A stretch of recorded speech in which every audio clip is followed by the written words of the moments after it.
Hello, everyone, and welcome to episode 136 of D&D Discussions, the podcast for players and DMs alike, where we cover a wide variety of topics to help you with your games. I'm your host, Ryan Reeder, and with me, as always, is my good buddy, Ben Bumhopper. How are you doing tonight, Ben? I am doing pretty good. I am very excited to talk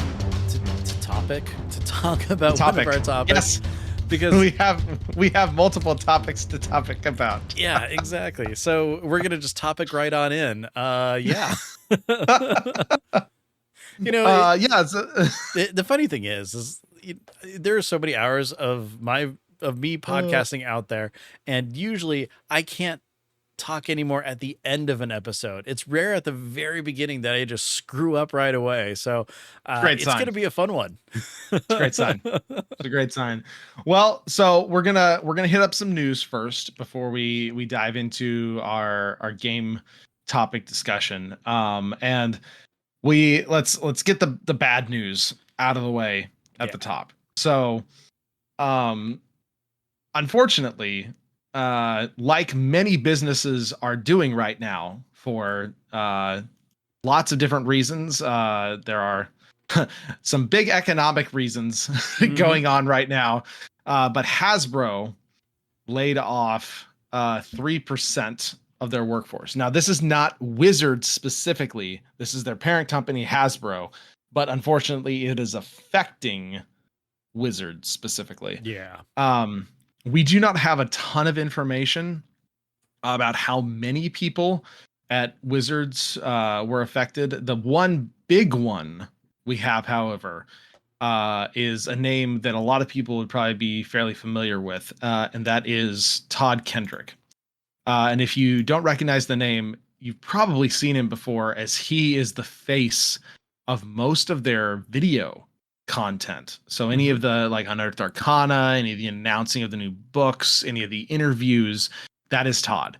So that is a fairly sucky one, because Todd is very, very passionate about this game. And you can tell that from just his exuberance and energy around all the things. So that one sucks a lot. It really does, because I mean, you said it perfectly. Like, everything that he's done in the different videos just highlights how much he enjoys this game, how much he is been supportive, and is honestly a really great voice of just like praise, and like he's a good cheerleader for it too. So he like is. having that front face, like, positivity for Dungeons and Dragons, from Wizards of the Coast, is really a benefit. So it's a bummer that he's gone, because he was really good at what he did. Yeah, so it'll be really interesting to see what their content looks like moving forward. And obviously, and this is not specifically related to Wizards, we know that they just wrapped up a giant dev cycle with the 2024 edition. And a lot of times when big things like that happen, you do see turnover. Not necessarily as a bad thing, but because a lot of times those are just good inflection points for people to say, I did my thing.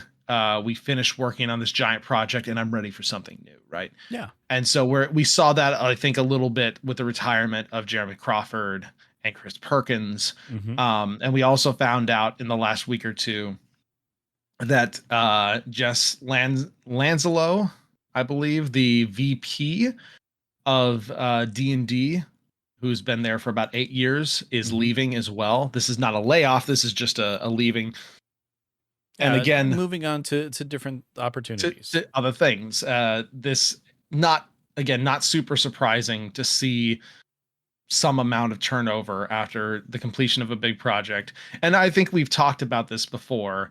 I'm okay with some of the old guard leaving and seeing some of the newer people, maybe some of the people who've only been around since 5th or 4th edition, being able to take up the reins of the game and bring their own new ideas and new game design to D&D. I think that's very healthy.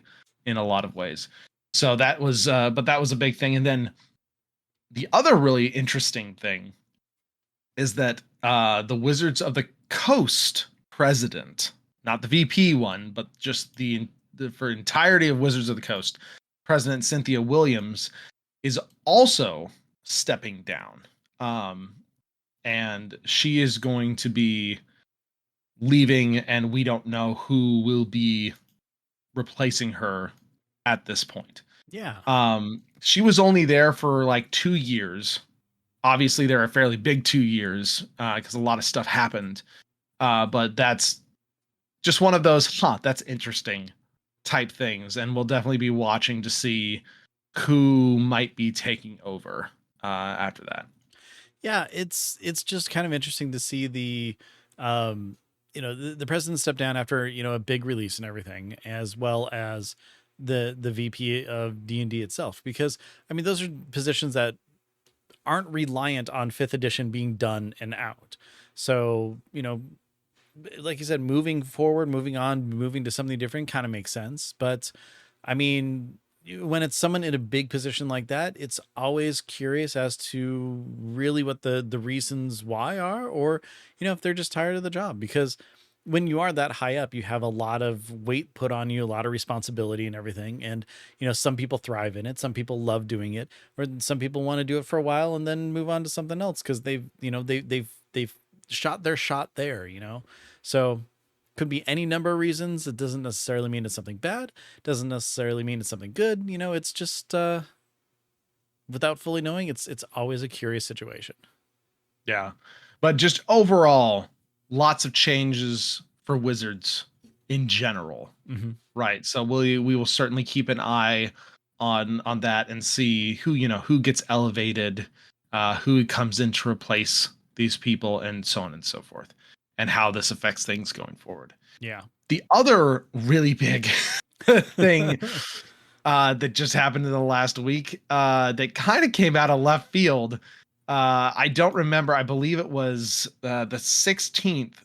So just, like a week ago on Monday, there was the surprise out of nowhere news drop that Chris Perkins and Jeremy Crawford, those two guys who just finished up their tenure on D&D after both being there for like 15 plus years, have been hired by Critical Role's game division, Darrington Press. Yeah. And first of all this happened on the same day. Like we found out all this information same day, which was crazy. But here's the thing about those two, ending up at Darrington Press. It took me a while. I had to actually think about it a lot, just to kind of see, where it was, what I kind of felt or thought was going to be happening.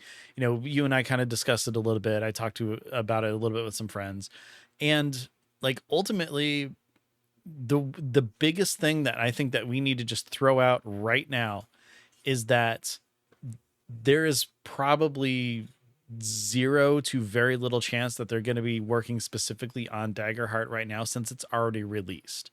So this isn't going to be like they're taking over that project or anything. And a lot of the wording and stuff that's they put out like in their release, with talking to them, is they're excited to seemingly play in like multiple games. Like they're not looking to kill Dungeons and Dragons. They're looking to explore different options and different things, different worlds. And I was kind of, very cautious beforehand, but after kind of coming to that idea and conclusion and stuff, I'm really excited about this because they're both incredibly creative.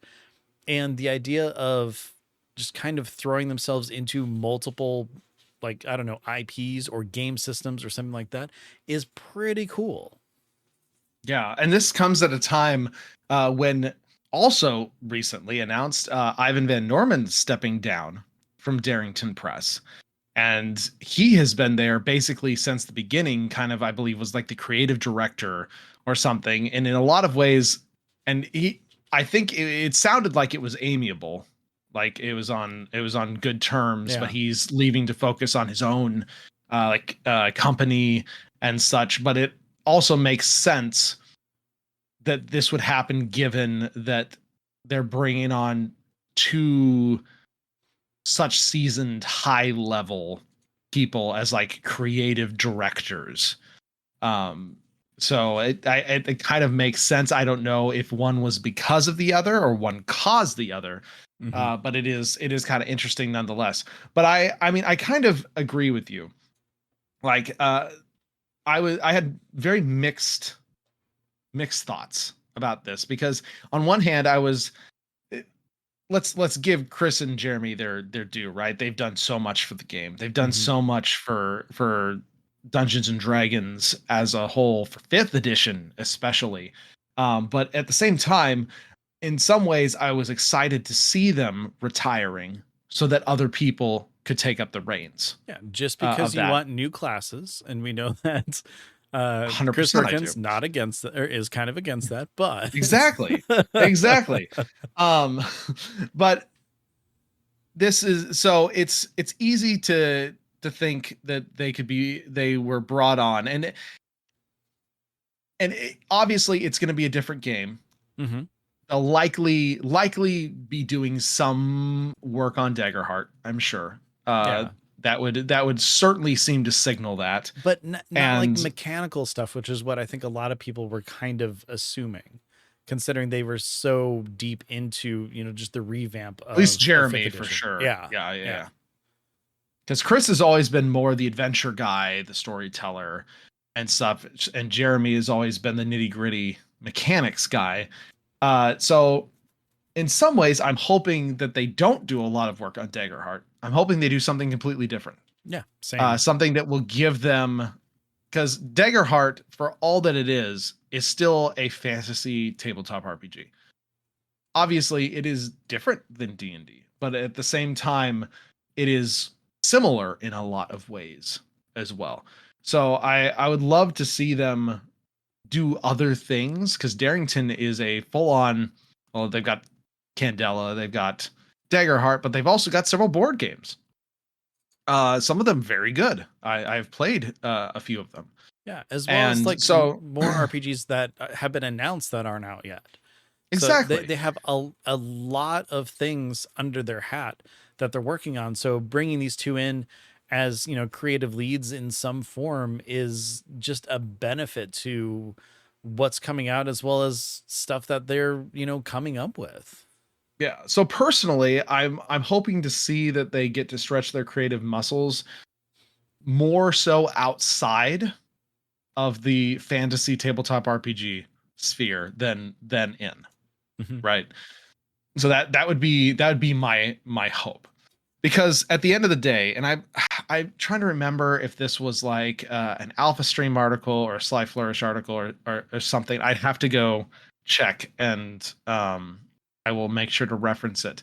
There was a big article that one of them did, um, that was basically talking about how you can't compete with D&D. Like you just Mhm. can't. It is the 800-pound gorilla. It is the juggernaut. It is the monolith. The only thing that will take down D&D is D&D. Yeah, exactly. Essentially, it's the same. I liken it to World of Warcraft. Yeah. There's been so many vaunted WoW killers. There's an entire graveyard of WoW killers. Some of them didn't even last a Nothing, year. yeah, nothing is going to kill World of Warcraft except for World of Warcraft. Nothing is going to kill D&D except for D&D. And so, at the end of the day, no RPG's focus should be to take down D&D. An RPG's focus should be about finding their niche and doing what they can. Because at the end of the day, even though Critical Role is big, it is the biggest third-party publisher. Period. I don't think there's, like, from an audience perspective and such, there's any contest. Exactly. And they've got a huge built-in fan base. Daggerheart will sell pretty well. It will. Um, Whether that continues is yet to be seen. Whether it will flourish and grow beyond the initial hype is yet to be seen. People are enjoying it. I hope to get to play it here in a few months, to check it out because I'm very interested as well. Mhm. But I think at the end of the day, everything should be looked at as a rising tide floats all boats. Yeah, exactly. And the thing is something that's gosh, way back when on I think Azeroth Roundtable, John and I spoke about it, and we always said and wanted to say that competition is what makes everything better. If this is just a D&D clone, then why are you playing that as opposed to playing D&D? Pathfinder is similar. It's another D20 system, but that rule set and everything is just like so incredibly different. And there are people out there who are, live and die by Pathfinder. What is it? 2.5, whatever version they're on. They think it's the greatest thing. Meanwhile, I see some of the rules and how some of the mechanics work. I'm like, no, I'm good. Not for me, but it is for them. Having something out there that's different, that does something in a different way, only grows our entire audience and gives people an opportunity to, kind of put their foot in, whether they eventually come to D&D and love it, whether they start here or move to something else. It doesn't matter, because with those different storytelling devices, with those different mechanics, with those different things out there, you can only improve because everybody's working to make the best thing. And that's how, you take something and you see what they do, and then you can, tweak it or try something different, or, completely pull from it. It's how we homebrew our content, consume a bunch of stories or media or different things, and, kind of pull bits from here and there and throw it all together into a story.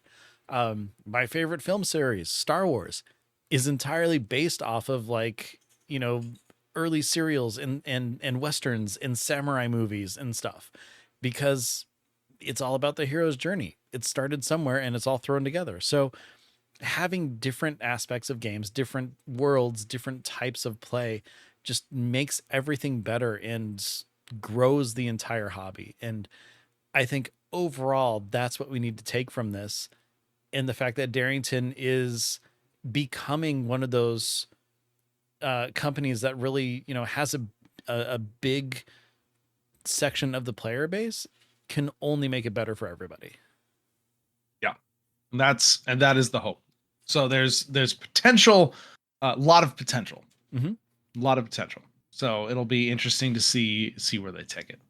Yeah, I think so. On the D&D specific front, there is what I love, brand new classes. Now that Chris Perkins is gone. and Jeremy are gone. So there is a brand new D&D Gunslinger class that is now up on D&D Beyond. This is one of the Mage Hand Press fully custom classes from the pages of Valda's Spire of Secrets source book that also recently landed on D&D Beyond. So if you are looking for that type of class, this is obviously one of the many gunslinger classes that have been made over time. Mage Hand Press is obviously one of the bigger third-party publishers. So it's just very cool to see new classes get onto D&D Beyond, because that just expands the ability to do things. And I'm hoping this will lead to them eventually giving people the tools to use homebrew to make full classes as well, versus just the subclasses. But the fact now that I believe we have 2 new third-party subclasses beyond the Blood Hunter that's been there for forever. Mm-hmm. Now with the Illrigger and the Gunslinger, gives me some amount of hope for that. Yeah. So that's exciting. It's over on D&D Beyond if you want to check it out. Yeah, I am definitely going to be picking this up for specifically for my Spelljammer campaign, because I'm planning on kind of giving it a steampunk Firefly-ish kind of setting. So you kind of need to have a Western class in there, and this is totally the way to go. And I'm really excited about that. Yeah, new classes, very cool. Yeah, very cool. And then finally, Screen Rant actually has a really good article about the quickly upcoming dragon book, Dragon Delves. This is the anthology dragon book that is coming out soon. And they have a little bit of a preview of it. But one of the things, and we'll obviously link that in the show notes, but one of the things that really stood out to me on this preview was how they talked about the simplicity of running the adventures in such a way that they basically were going to run the adventure. They had a power outage and couldn't get to the digital book until just like a very short time before the session was supposed to happen. But Dragon Delves was written in such a way that very little to no prep was actually needed, and they were able to run the whole adventure with barely having any time to look it over first. Yeah. And I actually really, really like that. That stood out to me because I think D&D needs books like this. Obviously, you don't want everything to be like that, because when you have preppable campaigns or ones that you need to prep with, they will usually be more in depth, more rich, whatever. There's more you can get out of them. But at the same time, having adventures, you can just be like, oh, I need to run something in an hour. What am I going to do? And just being able to grab one of those and be able to run it just kind of ad hoc. I love the ability to do that. And I'm really glad that they are doing content that allows for something like that. Yeah, definitely. And just going through this versus something like the Radiant Citadel, which has kind of like a longer adventure type and everything like that. Again, not knocking that, because that is an amazing book, amazing module. Definitely pick that one up. But the fact that these are just kind of quick things, short adventures and stuff, it's great for one or two shots. It's great for if somebody can't make it, have everybody either use their character or throw together just a backup for when people are like, have your own little tiny West March campaign with when people can't show up or something. Like, this is one of those things that you're right, we need more of. And the best part about something like this is if you have a campaign and you're at a cliffhanger and don't know what to do next, throw in a small side adventure while you're prepping your main one, and you're good for a session or two before you need to jump back into your own stuff. I really like this, and I'm excited for it. Yeah, it's good. It's good. It definitely makes me interested in checking it out, for being able to set up stuff quickly. Mm-hmm. But that, I don't have the exact date off the top of my head. We'll look it up, but it's soon. It is coming out 14 soon. days. It's July 8th. July 8th. So very soon. Yeah. Everyone will be able to check that out very, very soon. Obviously, check your local game store, or D&D Beyond will have copies of that. All right, Ben. Let's jump into the topic that we've been waiting for months to talk about. Yes. I'm very excited. We actually postponed this because Ben was waiting to do it in his own campaign first, and that happened this last weekend, which is why this is a day late, later than it normally is. Yeah. So I'm very, very excited to talk about this. We're going to be talking about flashbacks in games. Yeah.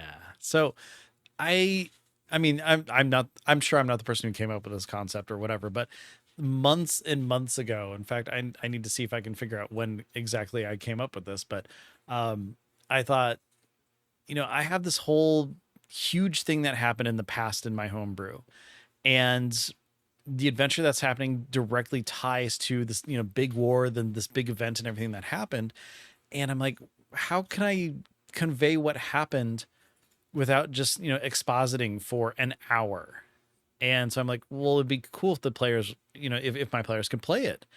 But I'm like, but that makes no sense, because that happened like almost 4,000 years ago. Oh, I know, let's do a one shot in that environment with what happens and throw them in there.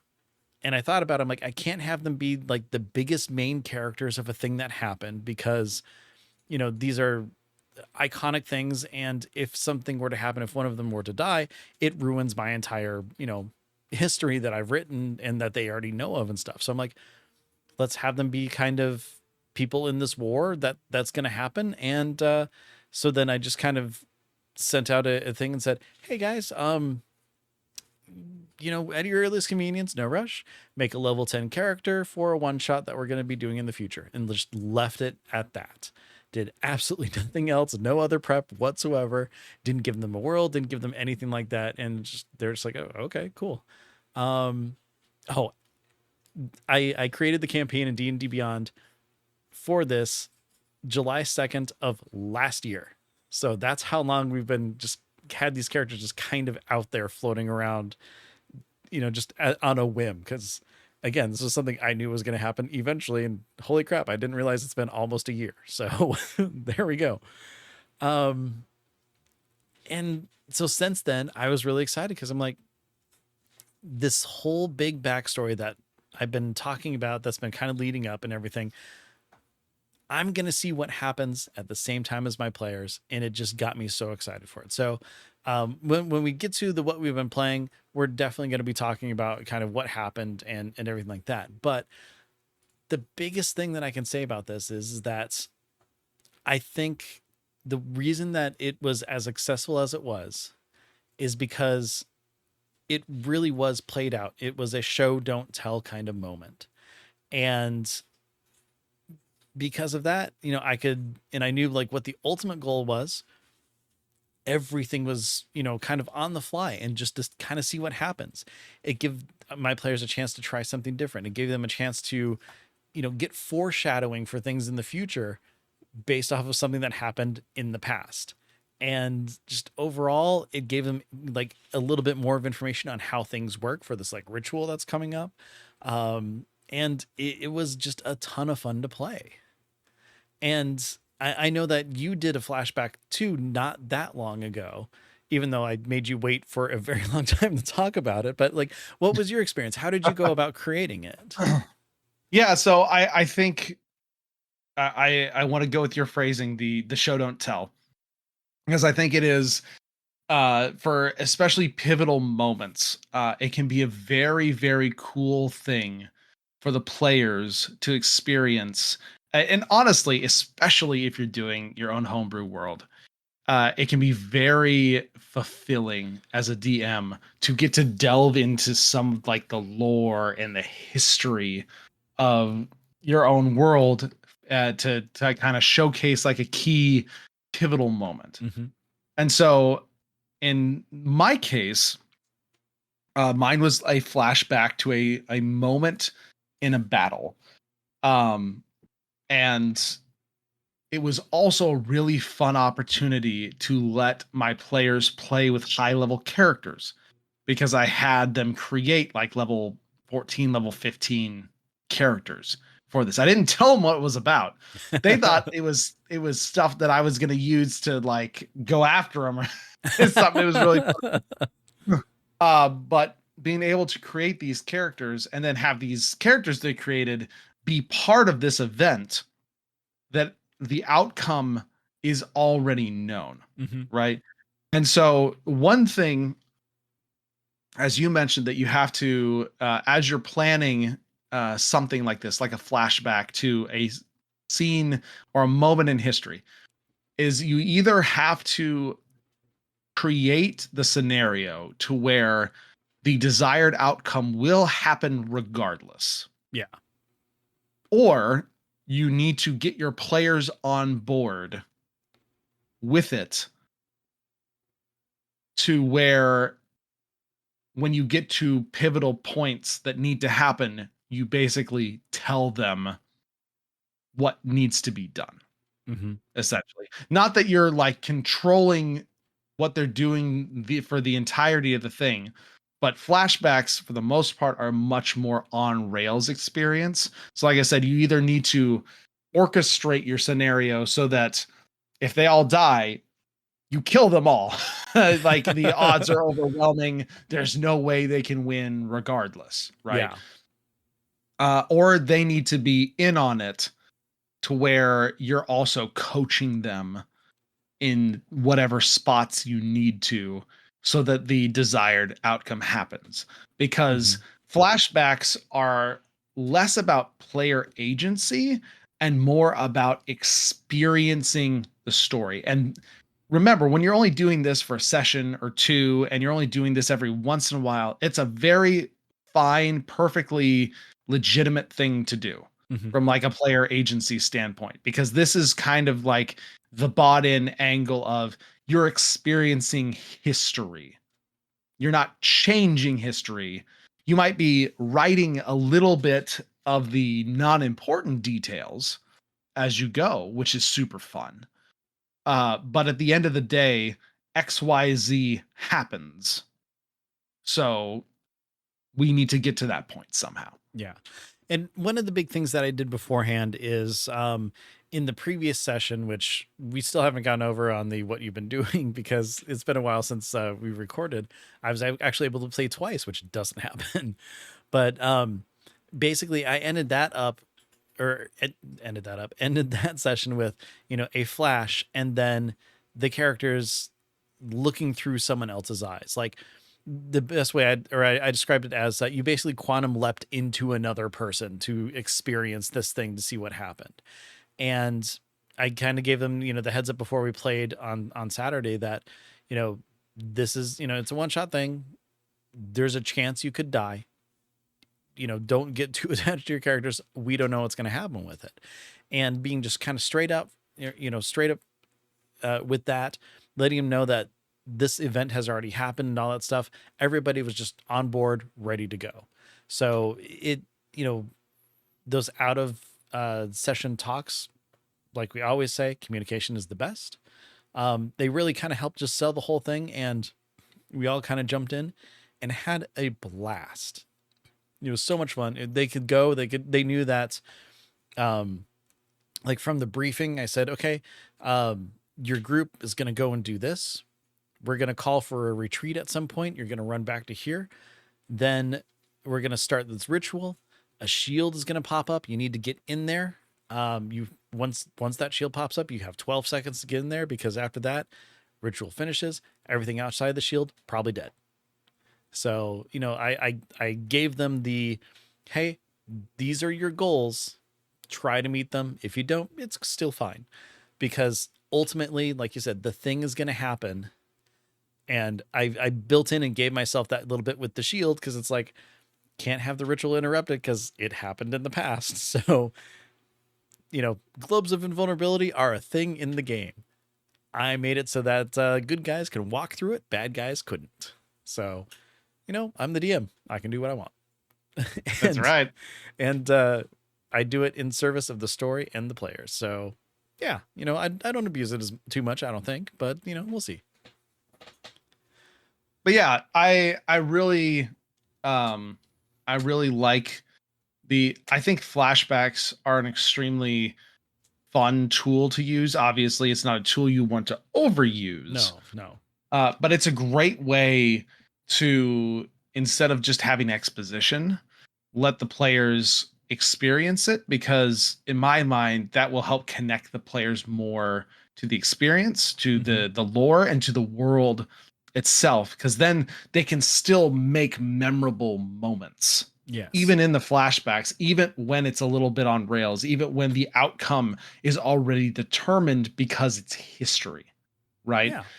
And so like in mine, like the person who is playing the barbarian before they died actually hit the big dragon. Like like what a cool moment. Like no one expected that to happen. He still died, but it was super cool, and everyone was super pumped when it happened, because that it just felt like such a win, even though they knew the outcome was this whole group died protecting and sending this artifact off elsewhere to keep it out of the hands of the dragon. So I really like being able to do that. Make sure you plan out your flashback well. Hmm. I think in a lot of ways, my flashback session was one of the sessions that anytime I do a flashback session, I actually outline it a little more than some of my normal sessions, because I know I have to hit certain beats Yeah. and I know the outcome of it versus a lot of times in my normal sessions, I don't know the outcome of what's going to happen. I have ideas about what's going to happen, but because you know what the outcome is, you can plan Hmm. better. Exactly. So And don't be afraid to spend some time doing that. I did that exact same thing because, there were certain beats that had to happen that I wanted to happen.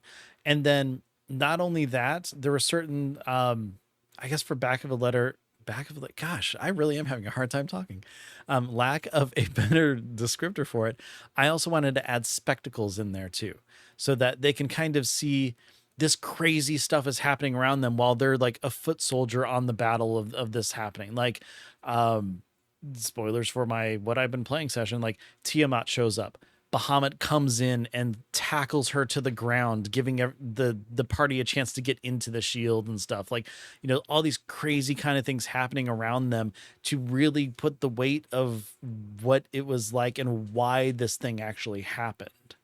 And it was just kind of fun, just being all like, what would be a cool thing to see? I don't need to roll any dice for this whatsoever. It's just going to happen and it's going to be cool. And that, honestly, that part was really fun.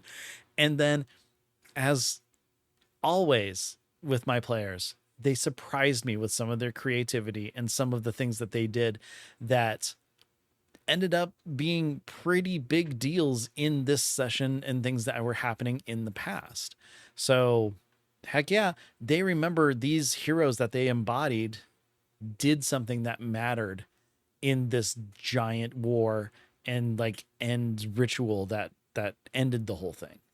And I think that's a really important thing. And I'm again just proud of my players with what they did. Yeah, and I think from a flashback perspective, obviously big battles or wars or Mm-hmm. whatever are great times to use flashback, right? Because there's usually specific things that need to be the tasks that need to be completed, and there's combat and action, Mm-hmm. right? Those often lend towards very good flashback sessions. But remember, flashbacks don't always need to be that.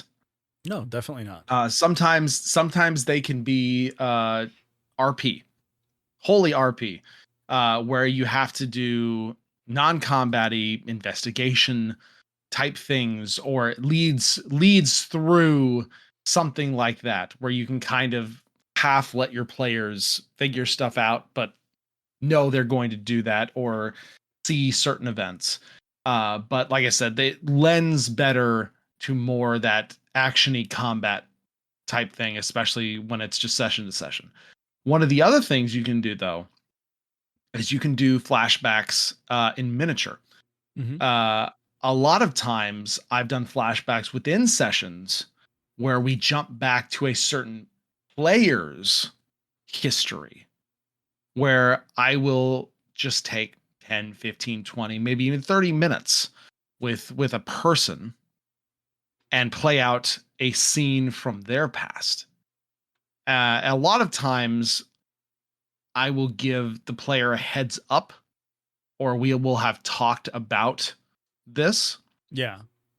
and it's something relevant to the story for everyone, or potentially it's something that is much more interesting to play out so that everyone can see it versus just exposition. That can be another great use of flashback, and it also really can not only spotlight a specific person if you need to, but it can also really be a great way for that person to practice their RP in kind of a quote unquote safe environment, Yeah. uh, that is something that they are intimately familiar with because it is their character. So that's a great way to use a flashback as well. If you're not just as a character by character thing and not necessarily just as a whole session. Yeah, and so I just came up with a random idea of something that could be fun, but this is a very specific case, so don't know if it's going to work all that well. But let's say one of your player characters, dies, and you're bringing a new character in. Why don't you do a flashback on how they kind of end up being where they are, and have the other members of the party be members of their old party who like died? I don't know, depending on the backstory that this character kind of brings with them, they can kind of play it out and go into it. And, that way the players will have a connection with that character already. I mean, aside from, oh, our friend's playing it, but, they could tell the story, and they also have that emotional connection to kind of help build that trust a little bit faster, just, above the table and stuff. I don't know. Like I said, just came to mind right now. Not exactly, a hey, use this all the time kind of thing, but again, it's just another different example of something that you can use. I also thought it'd be really fun to be a really bad adventuring party going through a dungeon and, slowly setting off traps along the way. You get to a certain point until finally one of you dies. Then the real party comes in and sees all these traps set off and random bodies along the way or something.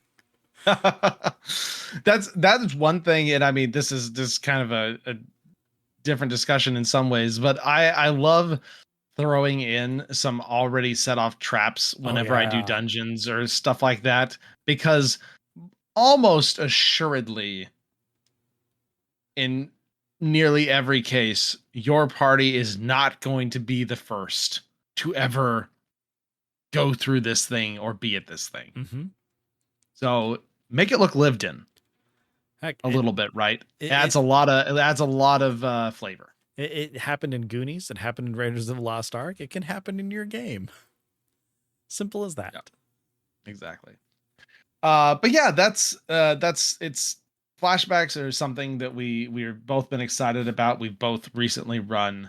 I think they can add a lot to your campaign and be very memorable for your players as well, especially if you want to highlight a specific event or it potentially is relevant to something that's going on in the present time.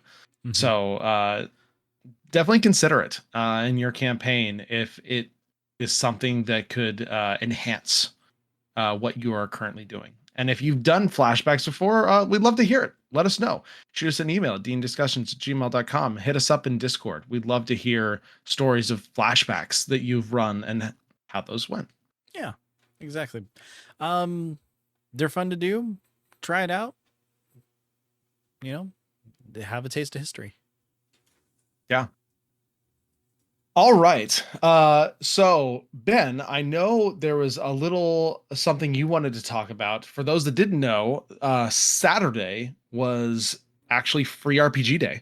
Yes. And local game stores everywhere, as well as digital um, from third-party companies and tabletop RPG companies of all sorts, uh, usually released a free preview or a small adventure or a learn to play. My store, actually went. My store had probably 2-3 dozen different like little mini booklets of all the different RPGs that were participating in this free RPG day, and I was able to grab quite a few. I'm excited to look through. But Ben, I believe you were actually played one of the free RPG day ones, right? No, actually. I played it was on the 14th. It was actually the International Day of Play. There was a module that Wizards had put out of it's Borderlands Oh, Quest Lord. Goblin Trouble. Yeah. Yeah. Yes. Yeah. So, Uh, basically, our local game store that we love and go to, Silver Dragon. If you're in Phoenix, Silver Dragon, it's awesome. They don't sponsor us, but I'll plug them as much as I can because that store's great. But they have like D&D days, like usually once a month, where they'll have, 3 blocks of like 4 hours where they have just a bunch of games being run at the same time. And it turned out that they were given the International Day of Play game for some of their DMs to run, and Nevermore and I got a chance to play it, and we had a lot of fun with it. It's just basically, hunting down some goblins who stole something, and yeah, it worked out really well. So yeah, I really recommend it. But yeah, it's International Day of Play. To emphasize the importance of play for children in their social and academic development, and create opportunities for safe and accessible places. So yeah, Very cool. That sounds like a worthy cause. definitely. So yeah, we'll make sure to have a link to that supplement. You can get on D&D Beyond. It's free, so definitely check it out. Small short adventures are always a plus, like we talked about with Dragon Delves, and this is definitely one of Yeah, those. yeah. That's awesome. Any of those short, easily accessible, easy to run things for the one shots or learn to play those are always great to have. Yeah, So and I mean, very cool. this is really good for like an intro too. It comes with 8 pre-made character sheets.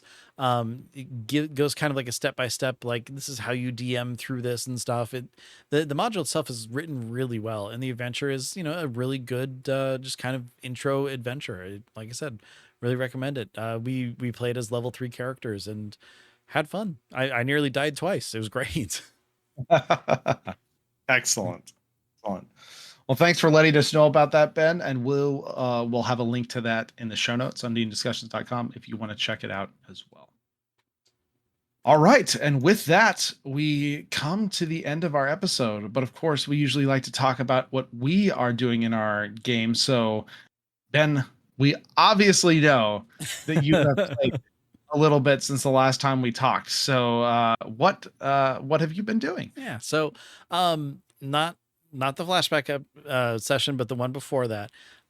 My players were in the middle of a dungeon, going through some challenges and everything to, get to this tablet that has part of a scroll written on it, or part of a ritual written on it. Again, can't talk. And so I went through. I had kind of different, totally like Indiana Jones and Last Crusade. Like here, there's 3 challenges you've got to get through. And the second one was something along the lines of like, gosh, you know what? I'm just going to pull it up so I can read it and not sound like I totally forgot what I was saying. But it involved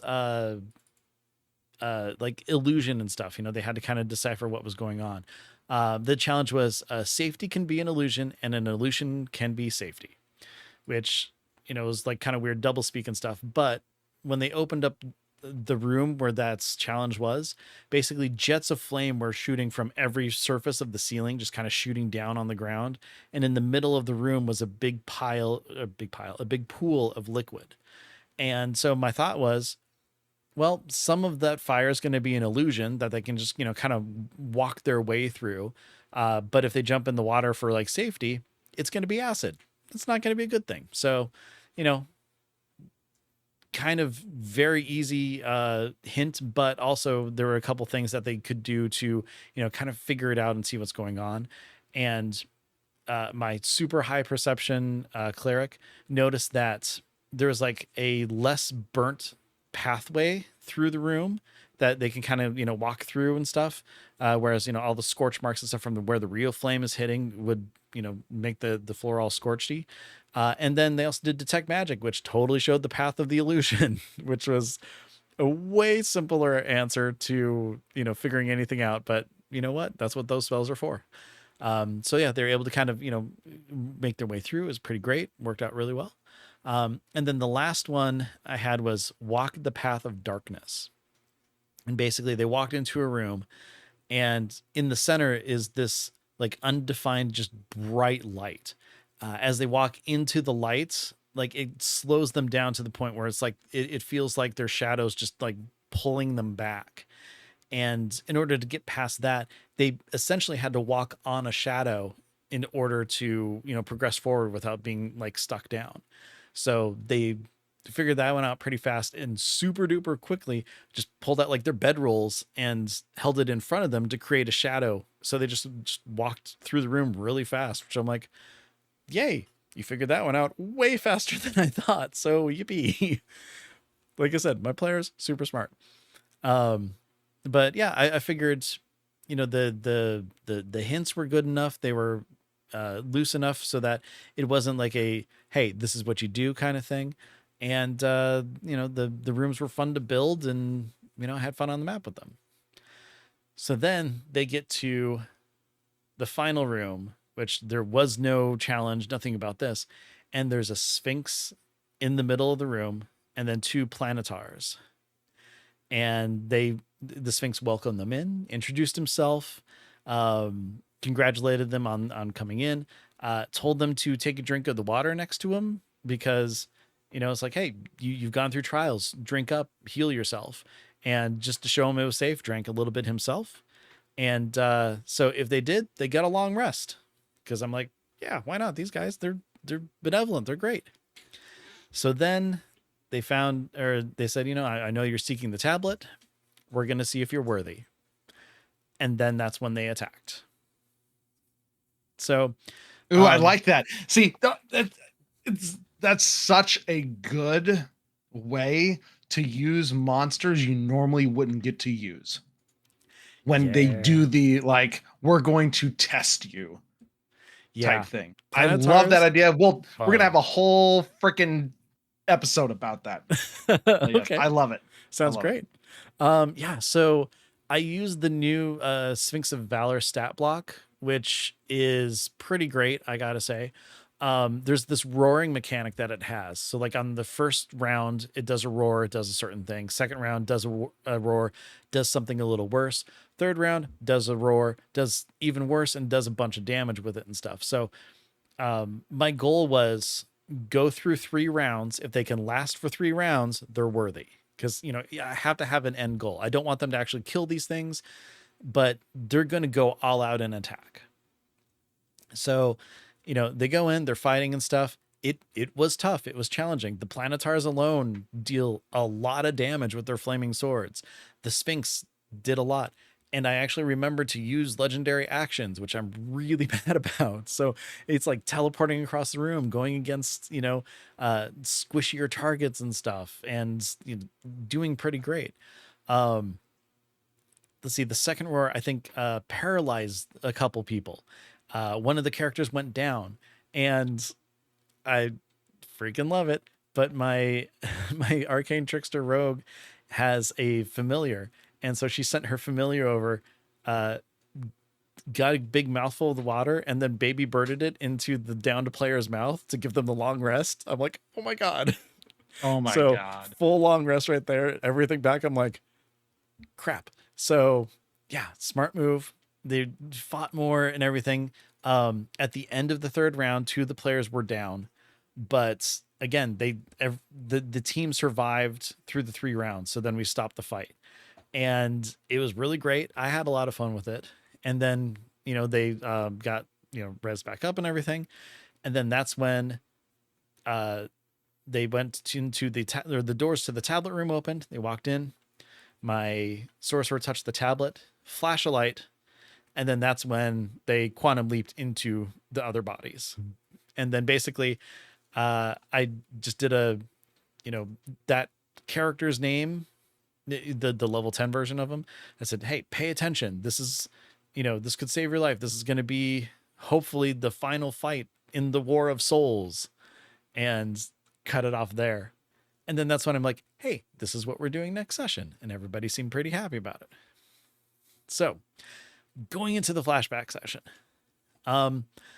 my intro had a little bit to be desired for. I gave a lot of kind of expositional dump with names of characters and stuff like that. Could have done better at that. But overall, gave them the information of, hey, you're going with this champion guy who has one of the artifacts that they had recovered in their main characters. They're like, you're in his squad with a bunch of other people. You're going to go down south. You're going to hold the line as long as you can. You're going to get it, or be told to retreat back, and then hold the line there. And then that's when the shield will go up. You have 12 seconds to get in the shield. Otherwise, kablooey. So this is where I had a little bit of a problem from the setup, and I told them beforehand it's going to be loosey goosey. You know, this is going to be a big battle. We're going to kind of figure this out. And I was going to play minion rules, like we kind of talked about before, but I had so many other non-player like heroes and good guys on the field too that I'm like, okay, we're going to do this differently. We're going to see how it goes. So basically, in the initiative, I put like one of a certain group, like all the archers were represented by this one. So all the archers would go, and I had all the paladins would go, and I had all of the zombies would go, just kind of that sort of stuff. Sorry, not zombies first. It was the champion of Loth came in. So there were a bunch of drow, a bunch of driders, and a bunch of giant spiders. So basically what I did is they kind of went and they all split up, which made it a lot harder. And I was kind of just, trying to pay attention on who they were focusing on. And then, hit points weren't a thing at that point because I'm like, there's no way I can track all this that's going on. I'm not going to. And so, paid attention to who they were attacking and everything. And then after a round, I would have someone or one of my players roll a d20 and I'd roll a d20. And basically whoever rolled higher, that side did better on that round. And then I would kind of, take some of the members off the board on both sides, for casualties and stuff, but more would come off based on whoever, lost that roll. We ended up doing, I think, 3 or 4 rounds of that. They did a good job. They wiped out all the giant spiders pretty fast because, they're low levels. Took out, I think, a few of the driders too. And then, a bunch of drow. They got called in. Oh, no. They wiped the floor with all of the drow. The 2 champions fought because there's no way that they would have been able to live against that champion. So the dwarven champion took out the Loth champion, which was great.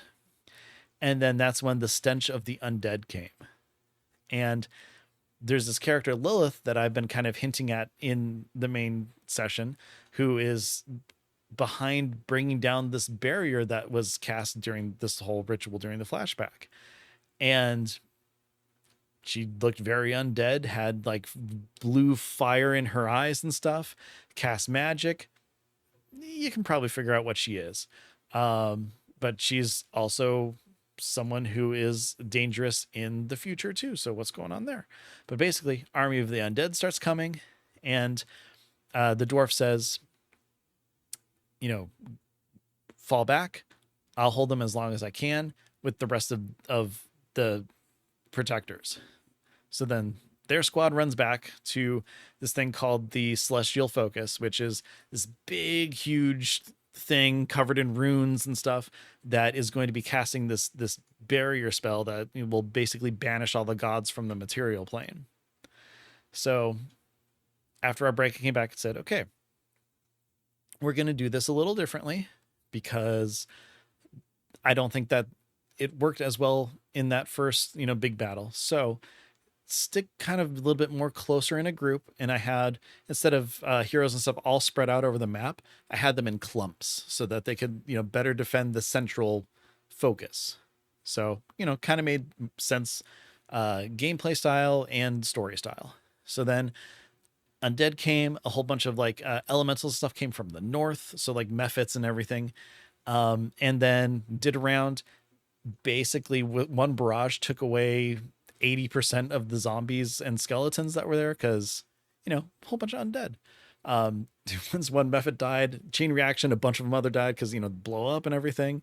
And then that first round was really easy for some reason.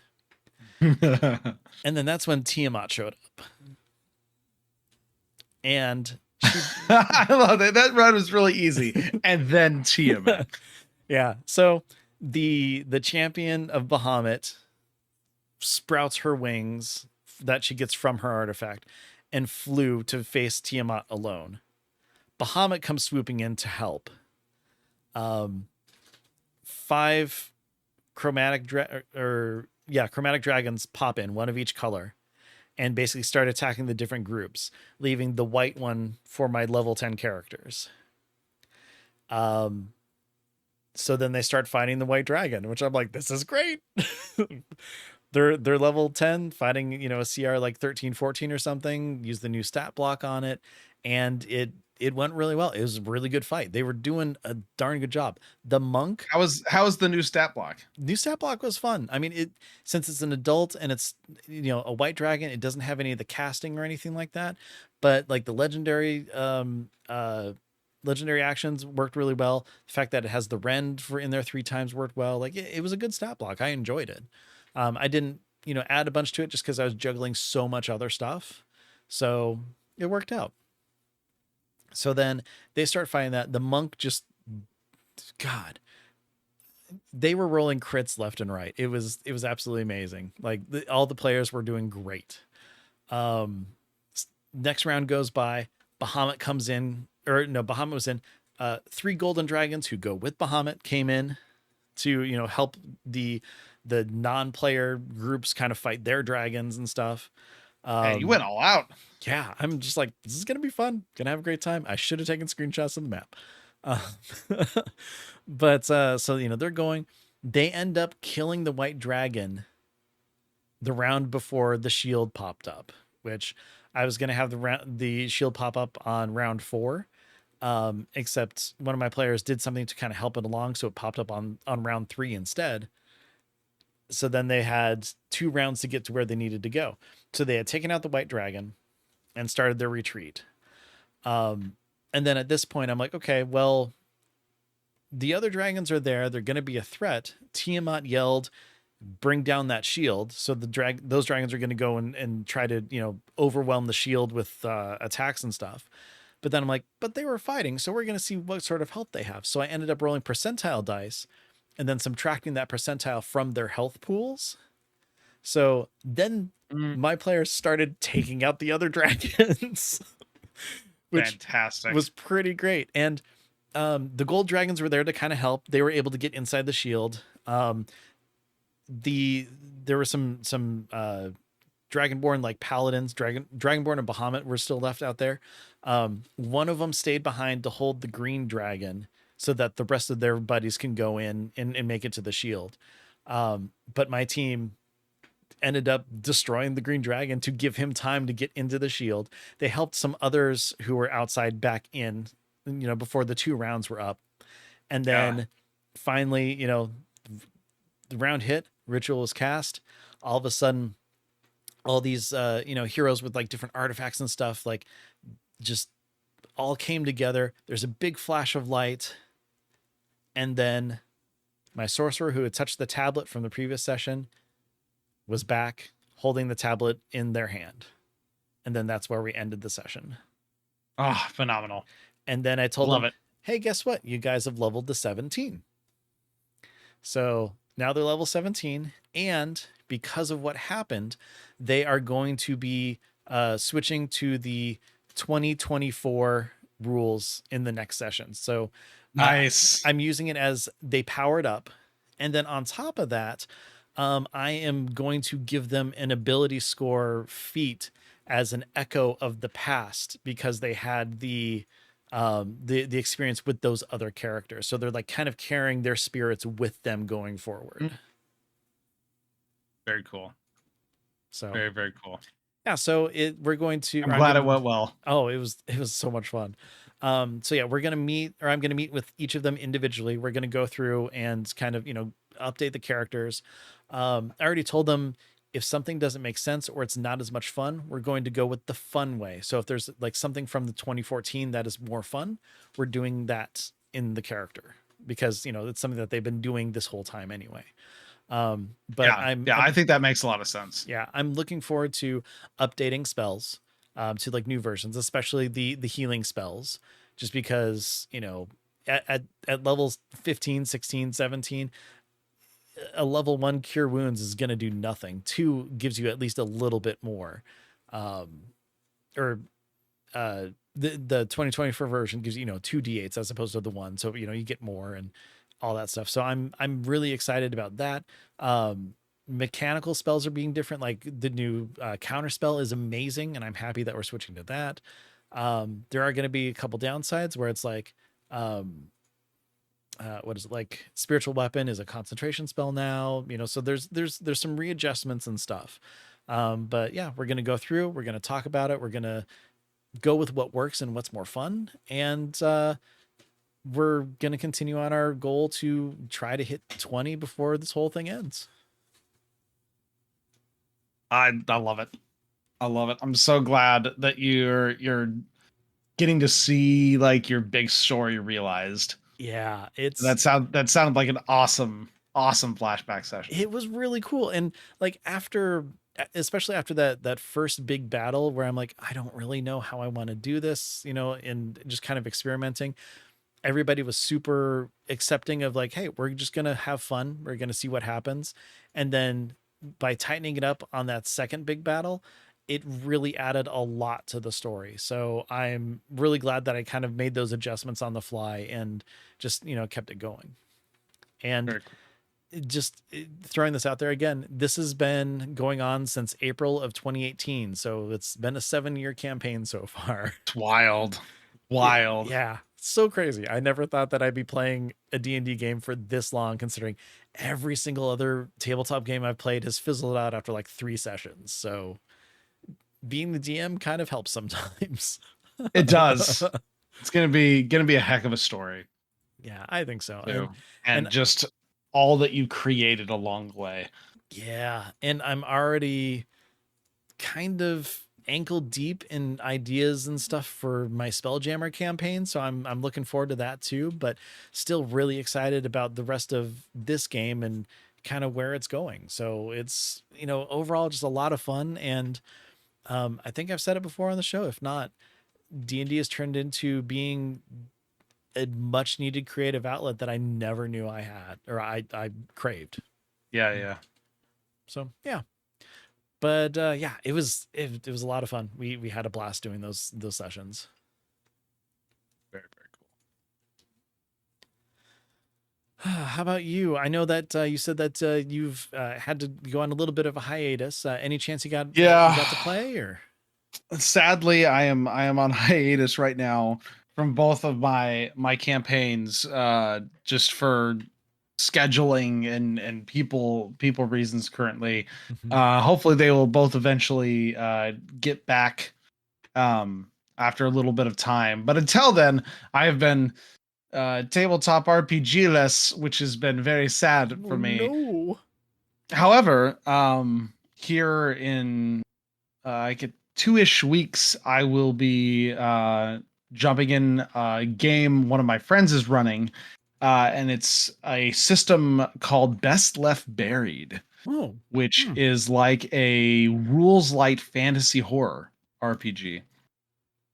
So I'm going to be playing, one shot with that, and not that it's super close yet, but something that I'm very excited about. My friendly local game store yearly hosts an RPG weekend. It's it's called RPGW, RPG weekend, or Really Pleasant Gaming Weekend. Oh, that's Uh, fun. yeah, so it's like 3 days, Friday, Saturday, Sunday, of just RPG sessions that you can sign up for.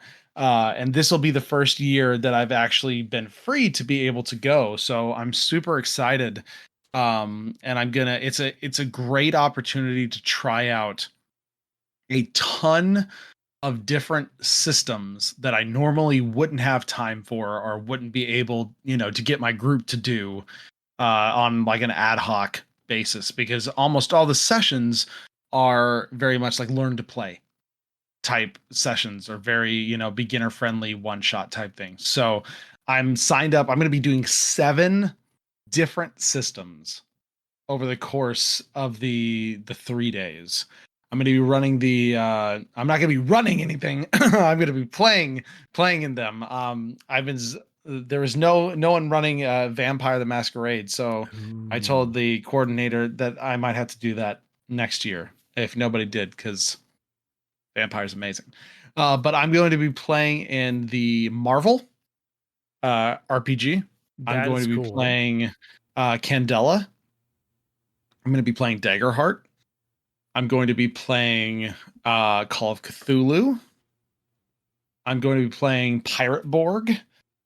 I'm going to be playing a system called Crisis, which I had never heard of, but it intrigued me. It's basically like a very narrative one where there's basically a situation and then a person trying to solve it, and it goes back and forth. There's no dice involved. It's just a very narrative driven one. It sounded very interesting, so I signed up for it. And then finally, I'm also going to be running in a session of the Stormlight RPG. Seven seven different systems. My introvert self will likely be exhausted by the end of this weekend, but I'm very, very excited for it and to just expand my horizons a little bit and take back, the learnings from those things to potentially, make my games better. Yeah. So, yeah, very excited to try new systems and have a lot of fun. Well, that's really cool though. I'm excited, especially about the Marvel one. I think that that'll be a lot of fun. Yeah, I've been really kind of jonesing for a superhero RPG of some sort. I know that there are a few that have been done over the years, but I think the Marvel one is really one of the only like big current like updated ones. I think there's like Mutants and Masterminds. There's one or two others that are a little older. But the Marvel one I believe is not like it create your superhero. I believe it's a you play one of the actual Marvel characters, Oh, that's right? cool. Instead of so like in this scenario, I believe it's going to be like Laura Kinney, Wolverine, Spider-Man, Storm, and Black Widow and Captain America or something like that. Okay. So will be each of the players will be one of those characters. So that'll be kind of fun in a lot of ways because you're playing a named character, but I know a lot about those characters. So I'm very Yeah. excited to try that out. Well, very cool. It should be a lot of I'm pretty pumped for that. Well, I'm Not for a waiting to little hear. while, Yeah. but soon. I'm waiting to hear Few months. all about all of it. Yeah, that'll be that'll be quite the outro. That'll just be The the episode after. episode that day. That'll be the episode. And I mean, that I think that'd be really cool because it's again like we talked about at the top. A rising tide floats all ships. Yeah, So exactly. I'm very excited to learn about more and be able to broaden my scope of play for sure. Well, good. But that is for another time in several months. So until then, that will be the end of this episode. Ben, thank you so much for being here. It's always fun to talk about tabletop RPGs with you. It's so great hearing about your story and all the cool stuff that is coming from that. I can't wait to hear what happens next, especially as you switch over to the 2024 edition. You start in on your like final arc of your giant campaign. Yeah, it's seriously, I'm kind of scared to finish the whole thing because then I need to start all over again. But at the same time, it gives me freedom to make an entirely different world. So yeah, see how it goes. Exactly. But until that time, why don't you tell everyone where we can be reached? You bet. So if you have a flashback that you've done or you're thinking about doing it and want to tell us all about it, there's a couple different ways that you can go about it. First and foremost, you can send us an email, that old archaic form of communication. Our email address is dndiscussions@gmail.com, and we'd love to hear from you there. But if you want to reach out, just out there in short form, we're on Blue Sky. You can find us at DN Discussions on Blue Sky. Ryan is at TBK Zord. I am at Ben Bumhofer. But if you want to jump in and talk about your flashback or your game, or ask advice or chat with us or any of our community, Discord is really the place to go. And you can find a link to our Discord on dndiscussions.com, which coincidentally has every other episode that we've ever had. So you can find it there, as well as links to all of our socials and our Discord server. Definitely check it out. We've got a great group of people there. People ask questions. We discuss D&D, other games. It's a great place, so we'd love to see you there. If you're listening to this and this is your very first time, dndiscussions.com is a great place to hear all the other episodes if you like what you hear. Also, we are on all your various podcast players of choice. And another show that if you want to hear me, play the game that I talk about all the time, you can always check out +5 to Hit. Our third episode of our third campaign is up, so it's a really great place to kind of start and jump in. And you can learn all about my really cool barbarian that I play, which is entirely different than the bard that I played before, which I'm still getting used to. So it's going to be a lot of fun as that continues. So +5 to Hit, check it out. That being said, you know what, Ryan, if I had to flashback to any of our previous episodes, I couldn't choose because they're all fun every single time we get to talk to you. So thank you very much for joining me this week. Thank you, everybody who supports us and listens. You guys are great. And until next time, everybody, roll high and always be good to each other. Take care, and we'll see you soon.